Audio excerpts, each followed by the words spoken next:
النهارده ان شاء الله يا حبيب قلبي هنعمل مع بعض طريقه جميله جدا جدا جدا. هتقولي لي ايه الطريقه الجميله دي يا ام جمال؟ يلا ندخل الفيديو ونشوف عملناها ازاي. ايه الجمال والحلاوه دي؟ بجد طريقه جميله جدا جدا وهتبهركم. يلا ندخل نشوف الفيديو عملنا الجمال ده ازاي. اللهم صل وسلم وبارك على سيدنا محمد وعلى اله وصحبه وسلم تسليما كثيرا. ازيكم يا بنات؟ عاملين ايه؟ يا رب تكونوا بخير وفي احسن حال يا رب العالمين. لو اول مره بتشوفي القناه فضلا منك وليس امرا، لايك واشتراك وفعلي زر الجرس عشان ان شاء الله يوصلك كل جديد من قناتنا. معانا ايه؟ معانا دي بطاطس. ايوه دي بطاطس. انت هتروحي تقليها يا مكمله؟ اقول لكم لا. طبعا معايا الفيديو ونشوف عملنا التكات والحركات دي ازاي. طريقه جميله جدا جدا وهتبهرك. بجد حلوه قوي قوي. تقدر تعمليها في فطار، في غدا عادي، في عشاء. جميله وخفيفه وحلوه قوي ومش مكلفه. معانا اهوت دي المقادير. معانا كده البطاطس قطعناها صوابع ونقعناها كده عشان تنزل النشا. ومعانا بضايه ومعانا توابل ومعانا فلفل الوان وشويه كده ايه، كزبره. ومعانا ايه؟ كوبايه لبن. هتعملي بلبن ان شاء الله. هنعمل مع بعض فطاير جميله قوي قوي قوي بالبطاطس. مغذيه جدا للاطفال. ما فيهاش دهون كتيره. طعمها خطير جدا جدا. حلوه اقتصاديه وبتوفر في حاجات كتيره. حلوه قوي قوي. يلا ندخل ونشوف هنعملها ازاي بقى يا حبايب قلبي. بس حطوا اللايك.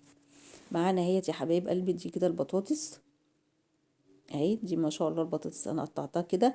معايا كبة. هتحطي البطاطس في الكبة. ايوه البطاطس اهيت هنضيفها كلها في الكبة كده.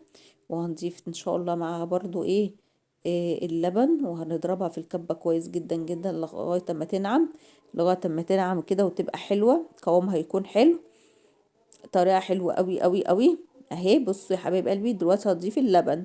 هتحطي اللبن على البطاطس. اقول لكم تابعوا بس معانا الفيديو وشوفوا الطريقة الجميلة دي. ومعانا كمان البيضة كله كده على بعضه. ومعانا كمان التوابل. التوابل دي عبارة عن ملح وفلفل وكمون كده. حابة تحطي زعتر، كاري، اي حاجة اللي انت حباها يا جماعة. حطوا التوابل اللي انتوا بتحبوها. انا حطيت التوابل اللي كانت متوفرة عندي وحطيت بصل وتوم باودر. بيبقى حلو جدا. وكمان ضفت كمان كمية من البطاطس يعني على قد مساحة الكبة بتاعتك ضيفي. ضربتها جميلة جدا اهيت. شفتوا القوام الجميل ده؟ انا على فكرة هضربه تاني. حسيت ان هو خشن بس مش هضربه دلوقتي غير لما اعمل المرة الجاية ان شاء الله. تمام. دلوقتي فضيت كل الكمية اهيت في الطبق ده. وبرضو هضيف بقية الكمية. لسه كان في كمية. طبعا تقدري تعملي الكمية اللي انت حباها. عايزة تعملي نص كيلو بطاطس، نص كيلو بطاطس، فانت براحتك. هي جميلة جدا ومغذية يعني والاطفال بيحبوها وبجد طعمها كان جميل. ضفنا ايه بقى بعد ما ضربت كله كده ونعمته كويس في الكبة؟ ضفنا الخضار اهوت. الخضار ده عبارة عن ايه؟ فلفل الوان، فلفل اخضر، فلفل احمر، فلفل اصفر. جميل جدا. ومعانا شبت وكزبرة كده قطعتهم ناعم. كل حاجة كده تقطعها ناعم كده ايه على ايدك. تمام يا حبايب قلبي؟ تمام. اهو بدأت اقلب كده بحيث ان كل الخضار يدخل جوه الخليط اللي احنا عملناه. وطبعا مش هننسى الدقيق. ده اساس طريقة الفطائر ديت. هو الدقيق. طبعا هنضيف الكمية المناسبة لغاية ما نشوف القوام المظبوط. اهو دلوقتي فضيت اهوت. واحدة، اتنين، تلاتة. تحطي الكمية اللي انتي طبعا على حسب السمك كده اللي انتي حباه. ايه السمك ده يا ام جمال؟ السمك ده بيبقى زي شبه كده الكيكة، عجينة الكيكة. بتبقى حلوة قوي قوي قوي. طريقة سهلة مبسطة جميلة مغذية. حلوة جدا جدا جدا والاطفال فرحوا بيها. وبتدي شكل جميل جدا ومشهي فعلا انك تاكلي منها. اهو شفتوا بقى الجمال.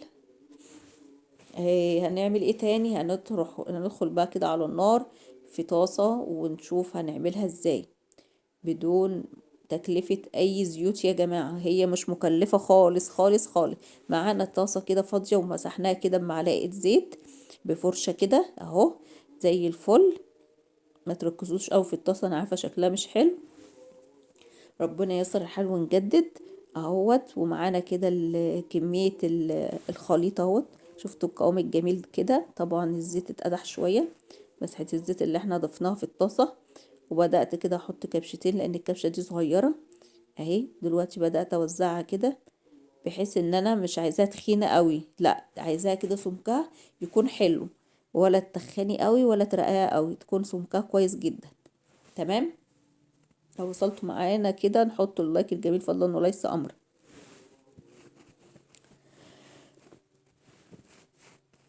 شفتوا الجمال اهي، بفردها كويس جدا جدا اهي.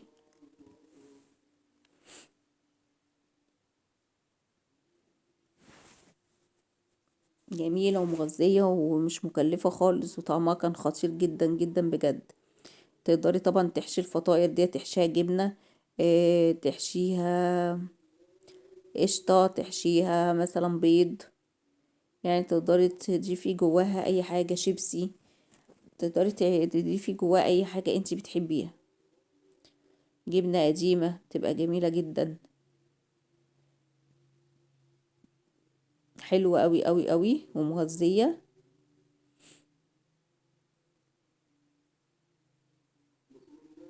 ووصفة جميلة وفعلا وفيها قيمة غذائية عالية جدا. طبعا اهيت خدت اللون الجميل ده الذهبي، طبعا قلبتها على الجهة التانية الوش التاني عشان تاخد برضو اللون الذهبي الجميل. شفتوا الجمال، شفتوا الحلاوة، حطوا اللايك الجميل فضلا وليس امرا. سهل جدا وبسيط وطريقة حلوة ولذيذة، اتمنى منكم تجربوها ان شاء الله تعالى. جميلة هي. طبعا بوريكم كل مرحلة كده عشان تكونوا معايا اول باول كده. انا طلعتها خلاص بقت بالشكل الجميل اللذيذ ده. طبعا طرية جدا، حلوة قوي قوي قوي، واللون بتاعها حلو جدا. شفتوا اهي، والسمك بتاعها معقول، يعني انا ما خليتهاش ولا تخينة قوي ولا رفيعة قوي، السمك بتاعها كده مية مية تمام. شفتوا اللون والالوانات خطيرة.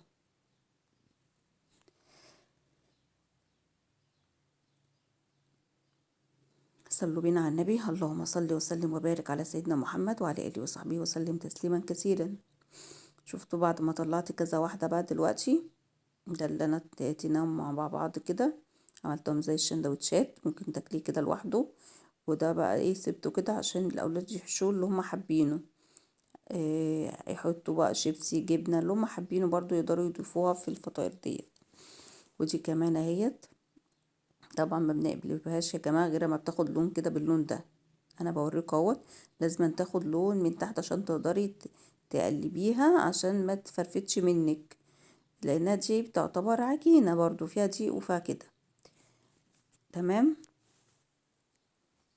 وبعد ما خلصت كل حاجة اهوت بقى، وده الشكل النهائي بجد. طلعت كل الكمية دي من حوالي، عايزة اقول لكم هي بطاطسية واحدة بس، وكوباية لبن وكم معلقة دقيق وشوية خضار كده، جميلة جدا. اتمنى تجربوها، وما تنسوناش في اللايك الجميل يا حبايب قلبي، بجد كان طعمها جميل. وان شاء الله اشوفكم في فيديو جديد واقول لكم سلام.